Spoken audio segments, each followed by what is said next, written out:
Hey, free thinkers. For the past couple of days, I got a chance to watch a couple of these paternity court um, cases. And I say I watch about 30 of them. And out of the 30, out of the 30 of them, five of them, the child actually was the man that was brought to court. But the responsibility that women have to understand is that you're the one that's bringing this child into the world. So I watch them come in this program and they're crying and they're saying it's hard, but what everybody's coming in and saying against them is the amount of men that you guys have been with, and you're coming in to say you feel that this child is this man. You see, the good thing about the law is that it's blind. Justice is blind.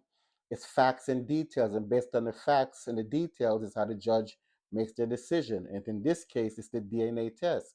And if some of these ladies have come on there and said that they're trying to trap them, the court is trying to trap them because that's the father of the child, instead of accepting the responsibility that you did not have a child with this man that you brought to court, even though you feel that this is the man that got you pregnant. It's not. Now, it's kind of messed up because there's no recourse for these men that have been accused of being fathers of these children, and are based on somebody coming in and saying, and that's why it's very important that before you sign this birth certificate, you better make sure you're the father of this child, because it's not I know they tell you it's 18 years. It's not 18 years. This is a lifetime commitment to a child to become an adult, to be with the mother, and people don't take it seriously. Now, that's why when you hear us say, and then the women are going to say, it's my body. It's you absolutely right. It's your body, but we're telling you guys is that make sure you give it to the right man, not the right male, the right man, because males will sleep with anybody. But that's what they're there to do.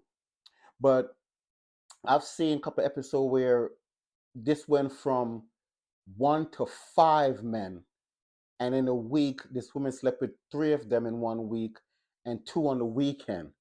And the one that she wanted to be the father ended up not being the father, and it was nowhere in the picture apart from she went to a club one night, hooked up with him, she liked his vibe, and that's why she wanted him to be the father of the child. We have to be careful of the things that we're saying and what we're putting ourselves through, right?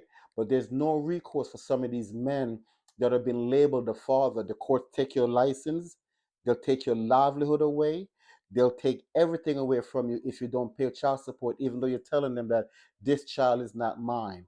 And absent a DNA test, that child is yours because the woman says it's yours.